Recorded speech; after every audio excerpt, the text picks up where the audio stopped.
Fala, viajantes! Na hora que eu resolvi gravar esse vídeo pra vocês, o vizinho resolveu cortar a grama aqui, então vocês vão escutar um barulho de motor. Mas o que importa é o conteúdo. Eu vou falar sobre como viajar barato te traz mais imersão cultural. Quando eu comecei a fazer meu planejamento para fazer minha volta ao mundo, eu não tinha dinheiro, então a única opção que eu tinha era viajar barato. Só que hoje eu agradeço demais que isso aconteceu comigo, porque quando eu caí na estrada, eu vi que isso me permitiu ter uma conexão cultural muito maior do que tudo que eu já tinha visto.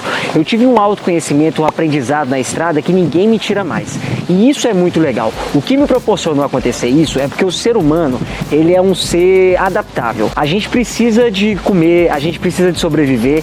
Então, pra gente entender quais são as coisas mais baratas numa cidade que a gente não conhece ou num país que a gente não conhece, a gente tem que conversar com as pessoas. E quando eu falo conversar com as pessoas, são as pessoas locais. A gente tem que ir atrás delas pra gente entender a sistemática da cidade, como eu faço para chegar de um ponto A ao ponto B, onde eu encontro um restaurante bom e barato, como eu faço para ir para um ponto turístico mais barato, de uma forma mais barata, como os locais fazem. Então, mesmo que você seja tímido, você vai precisar sair da sua zona de conforto para poder viajar barato. E isso é muito legal. Agora eu já aviso para vocês, essa forma de viagem, ela vicia. Eu não consigo mais me imaginar viajando da forma como eu viajava antes. Eu não gastava muito dinheiro viajando antes não, mas agora eu viajo de uma maneira muito mais significativa e transformadora. Hoje isso se tornou para mim um estilo de vida. Ah, e eu vou falar com vocês que eu tenho uma surpresinha aqui no final. Todo mundo que assistir essa palestra até o último minuto, eu preparei uma surpresa incrível que vai ajudar vocês demais na próxima viagem. Então fica aí e roda a vinheta.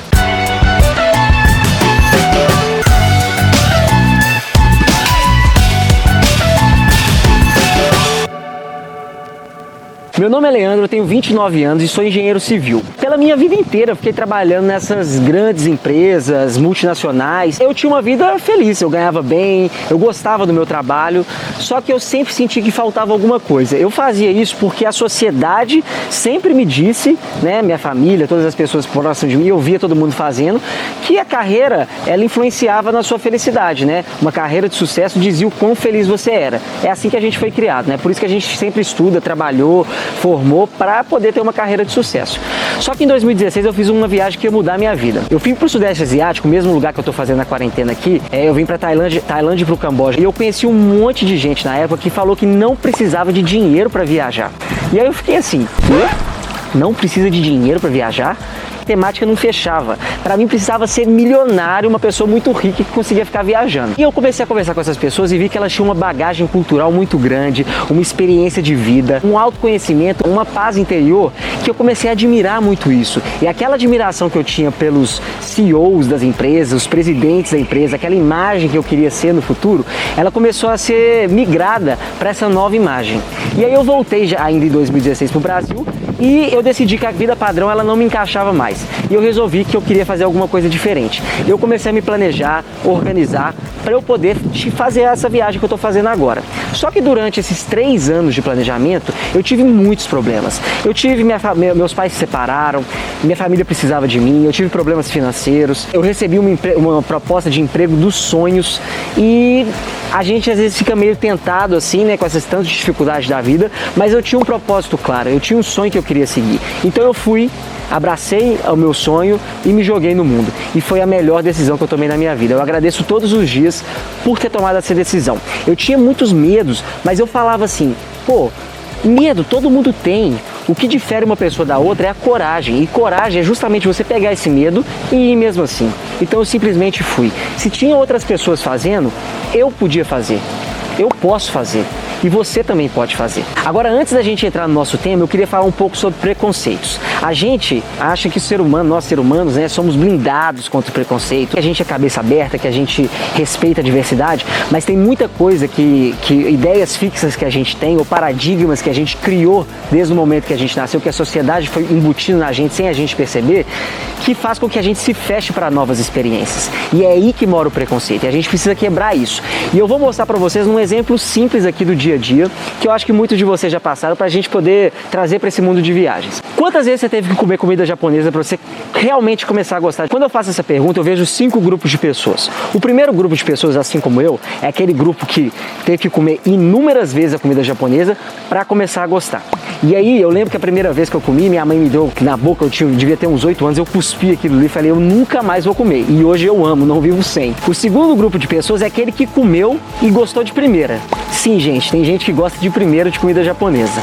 O terceiro grupo é aquele que comeu pouquíssimas vezes e naqueles restaurantes que a gente não sabe a qualidade e fala que não gosta. O quarto grupo é aquele que já experimentou em todos os tipos de restaurante, dos bons, dos ruins, e mesmo assim não gosta. E o quinto grupo é aquele que nunca experimentou e fala que não gosta. Desses grupos que eu falei com vocês, quais realmente vocês acham que tem um conceito formado sobre comida japonesa? Se você respondeu o grupo 1, 2 e 4, você acertou. São essas pessoas que não têm mais preconceito em relação à comida japonesa e podem argumentar e falar, dar a sua opinião a respeito disso. Desde que eu comecei a fazer minha viagem, eu recebo muitas mensagens lá no meu Instagram de pessoas falando assim, nossa, eu adoro o seu estilo de viagem, mas eu não me adapto a hostel. Eu nunca conseguiria ficar num hostel. Ah, eu não tenho privacidade lá no Couchsurfing. Ah, eu não consigo dormir num quarto compartilhado. Ah, eu jamais vou pegar uma carona. Isso aí, gente, são mensagens que eu recebo com uma frequência que vocês não imaginam. Agora, como que a gente quer ter uma imersão cultural se a gente não está aberto a essas novas experiências? A gente ficou uma vez em um hostel e não gostou, ou a gente nunca ficou e já falou que não tem liberdade num hostel. Existem hostels com quarto privado. Couchsurfing, a primeira vez que eu fiz foi lá nos Estados Unidos, eu fiquei com um apartamento sozinho para mim. Então a gente não sabe, isso claro que não acontece sempre, mas a gente sabe que a gente não pode se fechar essas novas experiências. E mesmo quando a gente fica com outras pessoas no quarto ou no Couchsurfing, é muito melhor. Eu prefiro até essa experiência em Miami para mim não foi tão boa porque eu não tinha durante o dia a companhia do meu host, né, para poder conversar mais. É claro que foi ótimo que a gente de noite jantava, a gente saía para almoçar, mas durante o dia a gente não tinha o contato. E essa que é a grande questão do Couchsurfing, né? Para quem não conhece, depois eu vou explicar um pouquinho mais para frente. Eu não tô falando aqui da questão de segurança, tá, gente? Porque esse é um tema à parte, apesar de que eu nunca tive problema nenhum desde que eu comecei a viajar e antes mesmo que eu já ficava em hostel de furto, de roubo, de me sentir inseguro dentro de um hostel. Mas é claro, eu sou um homem viajando, mesmo que eu esteja viajando sozinho, e a gente sabe que para mulheres existem alguns cuidados que devem ser tomados porque a sociedade tem uma imagem da figura feminina que impacta um pouco na viagem delas. Mas isso é uma coisa que eu não posso dar minha opinião porque eu não sou mulher, só quem é mulher vive na pele. O que eu posso falar são experiências que eu já vi, né? E eu vejo muito mais mulheres do que homens viajando sozinhos. Pra vocês terem ideia, eu tô aqui numa casa na Tailândia, somos 16 pessoas presas esperando essa onda do coronavírus passar, e dessas 16 pessoas, todos estavam viajando sozinhos, e são 10 mulheres e 6 homens. Mais mulheres do que homens. E essas mais mulheres do que homens, tem mulheres que já viajaram de bicicleta pela África, tem mulheres que já viajaram sozinhas na Índia, tem de tudo que você imagina. Então, assim, isso é o que eu vejo. E elas nunca tiveram problemas também. Mas é óbvio que no nosso mundo tem gente que tem problema, tem gente que não tem. Cabe a gente tomar as nossas medidas de segurança pra gente fazer uma viagem que não cause nenhuma coisa ruim, né? Mas, igual eu falei, isso é um tema para ser tratado em um outro momento e de preferência com uma mulher que possa, uma viajante que possa dar opinião do que ela vive na pele em relação a essas viagens. Agora vamos para a pergunta do milhão. É possível viajar barato? Quem me acompanha já há mais tempo no Instagram sabe que no início do ano eu estive na Islândia por um mês. E durante o mês, a Islândia, antes da gente começar, é um dos países mais caros do mundo e foi o país com certeza mais caro que eu já visitei. Para vocês terem ideia, uma caixa de ovo custa mais de R$30 no supermercado, com 10 unidades, e um ônibus público custa mais de R$20. Para você andar 5 minutos, você paga mais de R$20. Então é um país muito caro. E nesse país muito caro, eu gastei durante 30 dias com tudo, absolutamente tudo. Alimentação, hospedagem, tours, tudo. Eu gastei R$2.000. Ou seja, uma média aí de R$60 por dia. Para algumas pessoas pode parecer muito, mas lembre-se que para a Islândia é um país muito caro, né? Eu viajo mais barato que isso em outros países. E para algumas pessoas pode ser barato, né? Porque tem gente que gasta num dia R$2.000 para ficar lá na Islândia. E para você ter ideia, a minha experiência lá, ela foi incrível. Eu vi a aurora boreal maravilhosa, linda e rodeado de islandeses que eu fiz amizade, que me contaram sobre a cultura, sobre a vida na Islândia, um país de 300 mil habitantes, que é assim, por mais que seja na Europa, tem uma cultura completamente diferente da Europa.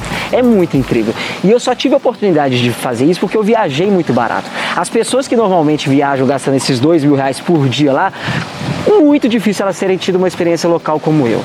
Então, o que eu falo de viajar barato é isso. E eu falo que é possível porque eu, em novembro, por exemplo, eu fiz um trabalho voluntário no maior centro de meditação do mundo. Eu morei, tipo, no castelo de Hogwarts, lá na Inglaterra. Parece mesmo o castelo. E foi muito legal porque esse centro é gigantesco, tem mais de 100 voluntários e eu conheci vários deles. Mas duas pessoas me chamaram muita atenção. Um deles foi um francês e uma brasileira. A brasileira estava viajando sozinha, já tinha 4 meses, só pela Europa, e ela tinha gastado €500 em 4 meses. €500 em 4 meses. Isso, o euro na época estava mais baixo, né? Isso dava mais ou menos uma média de uns R$600 aí por mês, com tudo. Tudo. E eu conheci também um francês, e essa é a história mais incrível ainda. Um francês que estava viajando desde julho até novembro e ele tinha gastado absolutamente nada. €0, R$0. Viajar, gente, não é caro. O caro são as escolhas que você faz durante a sua viagem. E falando dessas escolhas, eu vou trazer os 3 itens que mais encarecem uma viagem e como que isso impacta na imersão cultural. O primeiro deles é a hospedagem. Eu vou trazer esse gráfico que eu acho que fica mais fácil de vocês enxergarem. Eu estou falando aqui no eixo X, que é esse eixo horizontal, do maior, do mais caro para o mais barato. E no eixo Y, que é o eixo vertical, de impacto, eu vou falar de imersão cultural, da mais baixa para mais alta. Então, quando a gente fala de hospedagem, o primeiro item que eu trago aqui para vocês são os resorts. O resort é a opção mais cara de você se hospedar numa viagem. E quando a gente fala de resort, quantas pessoas vocês conheceram que foram, por exemplo, para Punta Cana e não saíram do resort? Não ficaram o dia inteiro dentro do resort. O quanto essa pessoa sabe sobre a República Dominicana? Praticamente nada. Então a imersão cultural dele é muito baixa. E aí a gente avança um pouquinho para uma opção um pouco mais barata e com um pouco mais de imersão cultural, a gente chega nos hotéis. Quando a gente escolhe, muitos de vocês escolhem já os hotéis que são daquelas redes conhecidas, que são iguais no mundo inteiro. Então você fica num Mercury, por exemplo, em Paris, é o mesmo Mercury de Bangkok, é o mesmo Mercury de São Paulo e é o mesmo Mercury da cidade que você vive aí no Brasil. Então fica no Mercury do Brasil, né? É isso que eu penso, porque o quarto vai ser igual, a experiência vai ser igual, o atendimento dos funcionários vai ser igual ao que você vai receber em qualquer parte do mundo. Mas você vai ter um pouco mais de imersão cultural, porque você vai sair durante o dia, você não vai ficar só preso dentro do resort. Então isso vai te proporcionar um pouco mais de contato com a cultura local. Mas como ter mais contato? Vamos avançar nessa curva aqui. Avançando um pouco mais, eu chego no Airbnb compartilhado. Isso é quando você aluga um quarto dentro do Airbnb, mas o proprietário está lá. Você vai ter muito mais imersão cultural, o preço vai ser menor, porque você vai estar lá com um local convivendo com ele. Então vocês podem jantar juntos, ter um bate-papo, só que é uma relação comercial, não deixa de ser, você está lá, ele está te recebendo por causa do seu dinheiro, ele vai te tratar super bem, mas tem esse interesse no fundo. Então isso pode ser que afaste um pouquinho, o contato seja um pouco mais frio, né? Só que se a gente avançar na curva, a gente chega nos hostels aí. Os hostels, quando a gente viaja, normalmente a maior parte das pessoas que a gente conhece não é daquele país, dependendo do país, tá? Aqui no Brasil, por exemplo, eu já fiquei em hostel no Rio de Janeiro que tinha muito brasileiro. Mas, por exemplo, nas Filipinas, quando eu viajei, só tinha um filipino e o resto tudo era estrangeiro. Mas a gente tem o contato com essas outras nacionalidades, que é muito legal, a gente consegue entender como é que funciona a forma de vida nessas outras nacionalidades. E esse filipino, no caso que eu conheci, foi muito legal também, que eu fiquei próximo dele, fiquei amigo dele, e aí a gente juntou ele, um italiano e uma francesa, e a gente saiu para tomar cerveja de dia. Foi meu primeiro dia na capital, lá em Manila, e ele me levou para comer, eu não comi, é claro, né, um feto de pato no ovo. Isso é coisa que eu só vi, que eu só sabia que estava no prato, na dieta dos filipinos, porque eu conheci um filipino, né? Porque eu fiquei amigo de um filipino. Vocês vão experimentar pato. Olha aqui. Ah, não. Man, Are you going to eat there? I never. Seriously? No, wait. Oh, no. Are you kidding? You don't want to try the duck. No, for sure. I'm not. See, look at the skin. The egg, the head is there. The skin is there. No, But it's dead. you can eat. Feel free for It's that. dead. Oh my Come on, god. it's a baby good. Is it good? Is it good? You like it? Amazing. Amazing. No, it's not amazing. primeiro dia de Filipinas, vim sair com essa galera que eu conheci no hostel, um filipino aqui comendo isso. Ah, não. Mas... E avançando na curva, a gente chega no Couchsurfing, que o custo é zero, não tem custo para ficar no Couchsurfing. Para quem não conhece, essa é uma plataforma que as pessoas recebem outras pessoas na casa delas, né? Então você mesmo pode se candidatar para receber pessoas, para abrir suas portas para receber um viajante. O que essa pessoa quer em troca é só a conversa. Ela quer te conhecer um pouquinho mais sobre a sua cultura e você quer conhecer sobre a cultura dela também. Então essa troca é muito legal. E o melhor de tudo, né, que no final das contas, além de você aproveitar, você não pagar nada, é que você começa a entender como é que funciona a sistemática daquele país ou daquela cidade que você tá. E você faz os amigos. Os couchsurfs que eu fiz, né, todas as experiências, eu fiquei amigo dos hosts. Até hoje eu converso com eles e eu sei que eu tenho a porta aberta quando eu for lá e eles vão ter a porta aberta na minha casa também. E se a gente encontrar num país, a gente vai se divertir. Então essa é a opção de hospedagem que você tem mais a imersão cultural.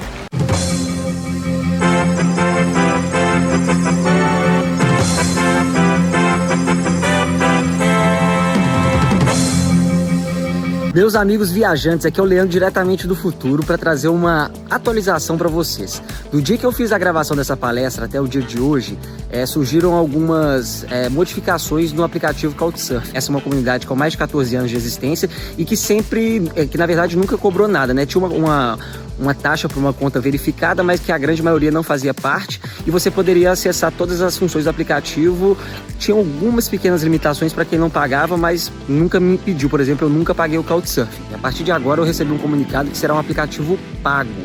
Eu recebi um e-mail falando que esse valor seria de $2,50 por mês ou $12 anuais. E isso inicialmente me assustou muito, porque esse valor para muitos países, né, como esse é um aplicativo mundial, para muitos países, os países da Europa, por exemplo, os Estados Unidos, esse valor é muito irrisório.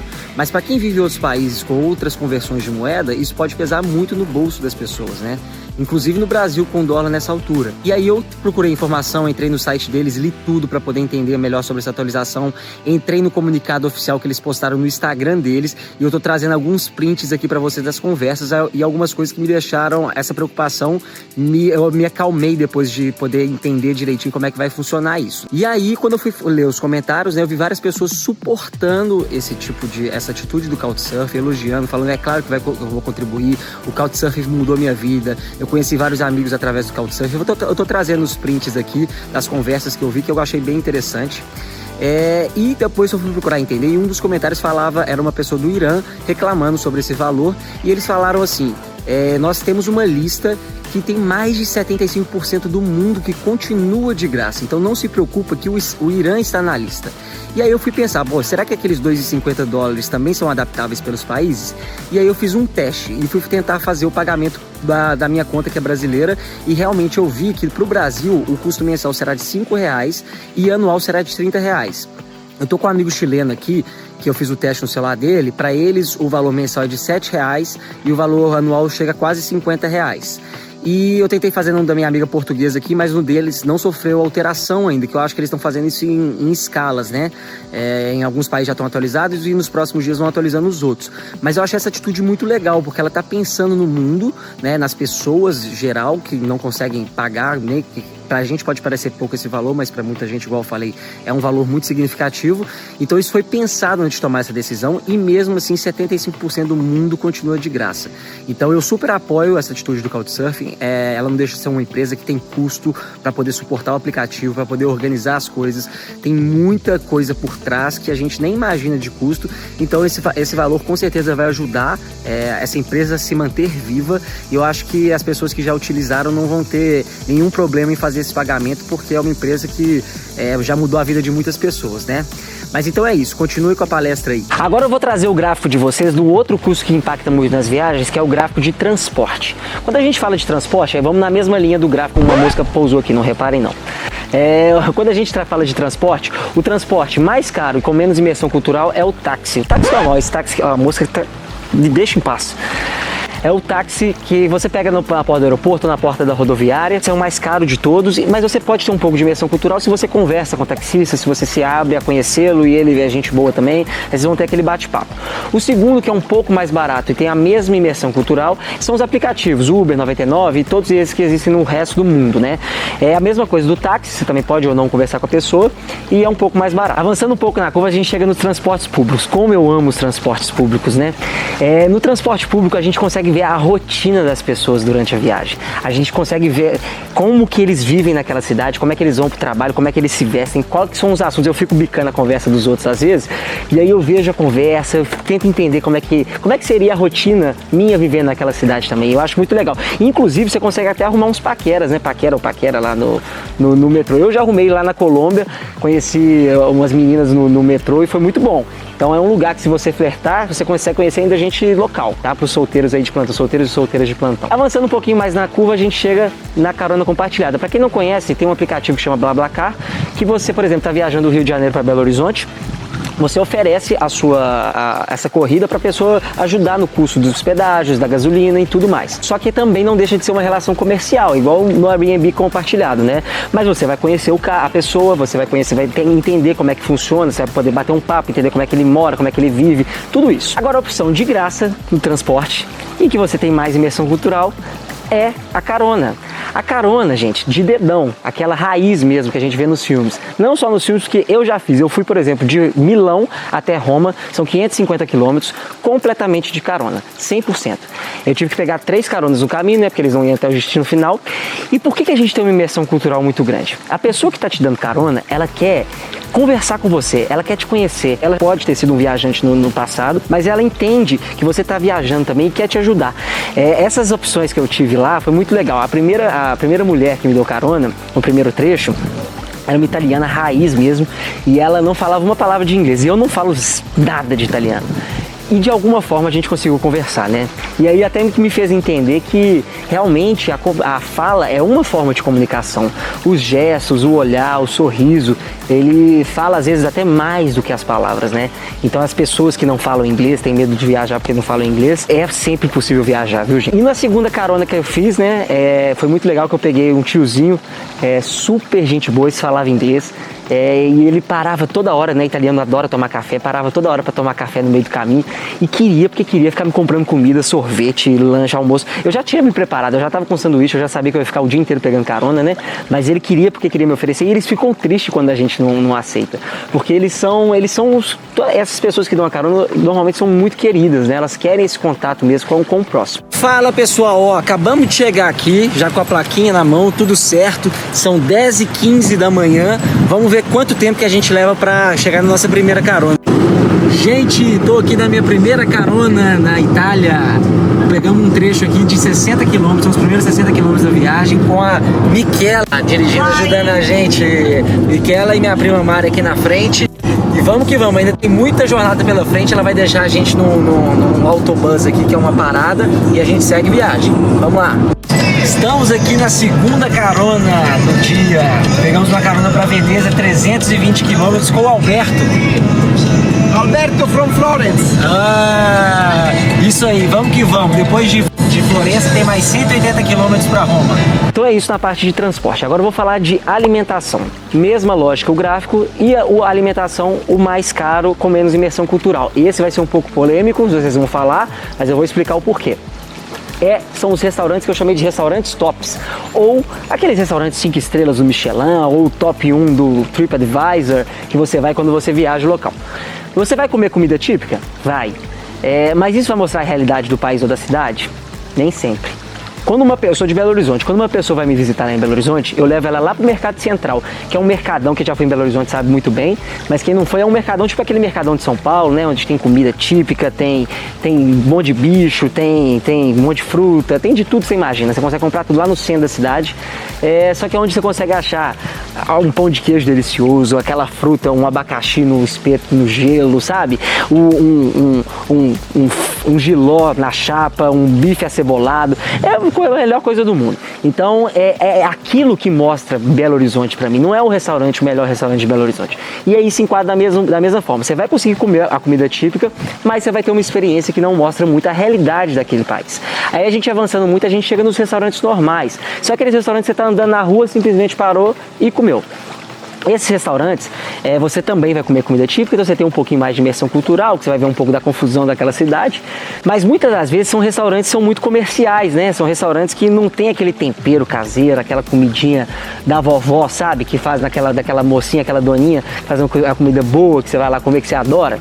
E isso tá no próximo nível, que é o restaurante local. Esse restaurante local, sempre que eu viajo, eu chamo o cara do hostel que eu tô, por exemplo, ou então um local, e falo assim, hoje, qual que é um restaurante bom para almoçar? E normalmente ele me indica aquele restaurante que o hostel ou o hotel tem convênio, né? E eu falo assim, não, eu não quero esse não, eu quero o que você almoça. Porque o que você almoça significa que você é local, é o que a comida é boa, porque você tá almoçando lá sempre, e que é barato, né? Então eu quero esse aí. E normalmente esses são os melhores, né? Que é aquela comidinha caseira. Eu sou apaixonado com isso. Mas tem uma opção mais barata quando a gente fala de alimentação. É a comida de rua, que muita gente também no meu Instagram fala comigo assim, nossa, eu passo mal comer comida de rua, jamais, principalmente na Ásia, é muito comum ter comida de rua, né? Eu sou louco com comida de rua. Nossa senhora, eu já tinha vindo pra Ásia em 2016 e agora que eu voltei, já tem uns 3 ou 4 meses que eu tô aqui. Quando eu cheguei, eu falei assim, eu quero encontrar a primeira barraquinha mais suja que eu encontrar, eu vou parar e vou comer. Mas eu tô brincando, não precisa ser suja não, nem tem que ser suja, tem que ser limpinha, com higiene, pra gente não passar mal, a gente tem que escolher bem, mas esse temperinho da caseira ali na hora, ele pra mim é uma coisa que não tem explicação, e é o preço mais barato que a gente encontra. Na verdade tem um mais barato, só que tem pouca imersão cultural, que é você cozinhar. Você ir lá no supermercado fazer sua compra e cozinhar. Mas isso pode ser que não tenha imersão cultural ou pode ser que tenha imersão cultural, depende de você. Vou te dar as dicas para você fazer, 3 dicas aí para você ter imersão cultural cozinhando. A primeira delas é usar a área de eventos do Couchsurfing. O Couchsurfing não é só para conseguir hospedagem, é para conseguir eventos. Você pode postar lá, estou em Paris e quero fazer um prato aqui no meu hostel de comida local. Quem tá afim? Aí as pessoas vêm e vão lá pro seu hostel. Ou então procura uma casa para fazer um jantar. Aí a pessoa que quiser vai te responder e você vai lá aí a pessoa vai fazer um jantar para você. Entendeu? Então essa é uma maneira. A outra maneira que eu adoro é você fazer amizade no hostel, juntar aquele grupão, aí vai todo mundo do supermercado, faz uma compra coletiva e sai todo mundo cozinhando. Isso é muito legal a experiência, é muita risada, aí você compra uma cervejinha junto, que fica mais divertido ainda para quem toma cerveja, né? Fica mais divertido ainda e mais engraçado a noite, né? O jantar. E a terceira opção, para os solteiros e solteiras de plantão, é o famoso Tinder. Você pode chamar a pessoa pelo Tinder. O Tinder ele é muito banalizado no Brasil, né? Mas fora do Brasil ele é muito usado e muito bom. Você pode usá-lo para a mesma coisa da ideia do Couchsurfing, né? Você chama a pessoa para cozinhar, o paquera ou a paquera. O paquera ou a paquera? Os dois são paquera no final, ok. Para cozinhar, ou então vai cozinhar na casa dele ou dela, e aí você consegue, de certa forma, ter o contato aí com a pessoa e com a cultura local. E tem o último aqui que eu não vou nem comentar, que são os fast foods, né, gente? Que tem no mundo inteiro igual. É claro que às vezes a gente fica com vontade de um fast food e come também, mas não precisa ser todo dia. Tudo isso que eu falei com você, gente, a gente não tem que ser extremista, tá? É claro que às vezes você está viajando, você está já viajando há muito tempo, você quer um pouquinho mais de uma experiência diferente. Você pode ficar no hotel, pode ficar no resort, pode comer num restaurante top, você pode tudo. Mas a gente tem que saber que quando eu começo a avançar na minha curva para baixo, né, essas coisas mais caras e com menos imersão cultural, na minha soma de imersão daquele país vai estar menor. Eu posso encontrar o equilíbrio também às vezes eu não gosto das opções de hospedagem que me dão imersão cultural, eu posso não ficar nessas hospedagens e gastar um pouco mais de dinheiro com a parte de comida, e aí eu vou encontrando esse equilíbrio. Para você viajar, aquele francês, por exemplo, o que ele fazia era baixar a curva dele toda, né? A brasileira não, ela tinha algumas curvas baixas, né, nas opções mais baixas, e algumas no meio da curva. Então você encontra esse equilíbrio aí durante a sua viagem, né? E isso, gente, independente se a sua viagem for de férias, de 15 dias, ou for uma viagem de longo prazo, tá?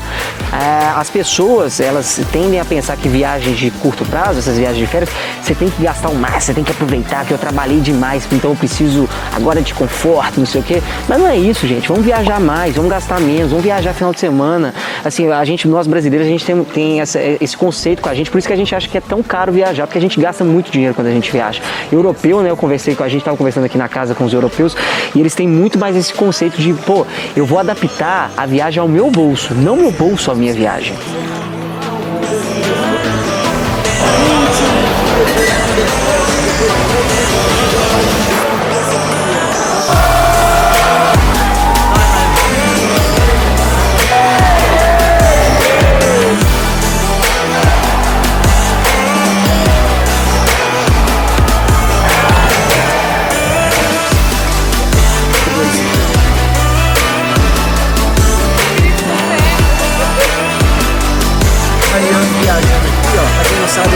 Dá um alô aí. Mais uma luta. A gente tá caminhando aqui, chegou um pouco na cabeceira dela.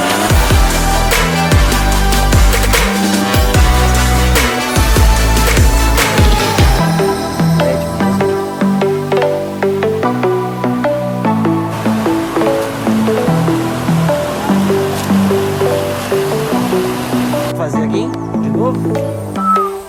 Pegar uma caroninha.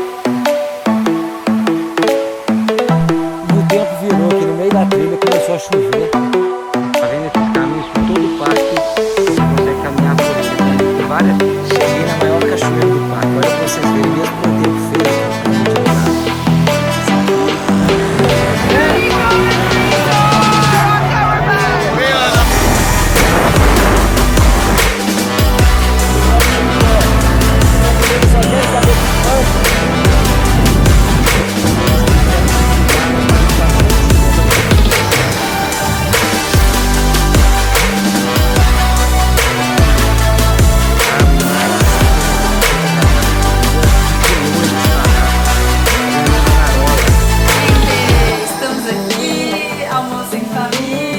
Autêntico almoço italiano. Fala pessoal, ó, acabamos de chegar aqui, já com a plaquinha na mão, tudo certo. São 10h15 da manhã. Vamos ver quanto tempo que a gente leva pra chegar na nossa primeira carona. E olha.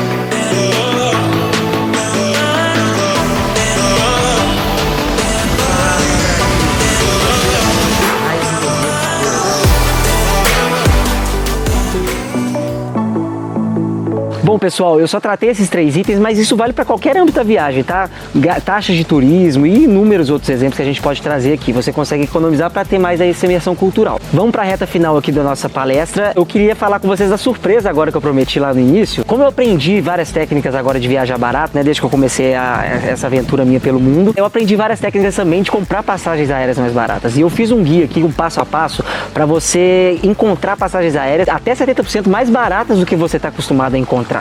E eu vou deixar esse tutorial totalmente grátis para vocês, está lá no meu link do Instagram, na minha bio, então é só entrar lá, ou então também no meu grupo de Telegram. No Instagram chama @LeandroMariani, Leandro_Mariani, e no meu Telegram, Leandro Mariani. Então procura lá, que é só baixar aí de graça. E para quem quiser aprofundar nesse assunto, em janeiro eu abri um Close Friends para falar sobre passagens aéreas, que foi um sucesso. Mais de 572 pessoas foram formadas e estão conseguindo comprar passagens aéreas mais baratas, totalmente de graça. E eu vou fazer isso de novo, porque foi muito legal, tive um feedback muito bom. Então eu abri as inscrições, eu já abri, só que eu abri só por 10 dias. Deu sorte que tá aberto justamente na época da palestra aqui. Então se você quer participar, corre lá no meu Instagram, vai lá nos highlights, no Close Friends, para vocês entenderem como é que faz a inscrição. É super simples também, só que tá acabando, vocês têm que correr. E eu não vou abrir de novo, porque eu não quero ter muita gente no grupo, porque eu gosto de dar atenção, porque eu tô fazendo negócio de graça, né? Então eu não gasta tempo para poder produzir o material e para poder ajudar as pessoas. Tem muita dúvida que surge, então eu gosto de ter esse tete a tete mais próximo com as pessoas, para não ficar muita confusão. Por isso que eu limitei essas datas aí. Então eu não devo abrir mais os Close Friends, vai ser a última oportunidade. Se vocês quiserem aí, corre lá que vai ter, vocês vão conseguir aprender a comprar passagem muito mais barata, beleza? Então é isso, eu já falei meu Instagram, @Leandro_Mariani, meu Telegram, Leandro Mariani, e qualquer coisa que vocês precisarem, me procurem lá. Eu tô sempre disposto a ajudar, eu adoro ter esse contato com vocês. Eu tô muito feliz aqui por ter participado desse evento, eu agradeço muito o Daniel e o André por terem me convidado. Só viajante foda aqui, e é uma honra estar no meio desse time que eu fiquei super feliz de fazer esse material para vocês, tá bom? Vamos viajar mais e vamos ser felizes hoje.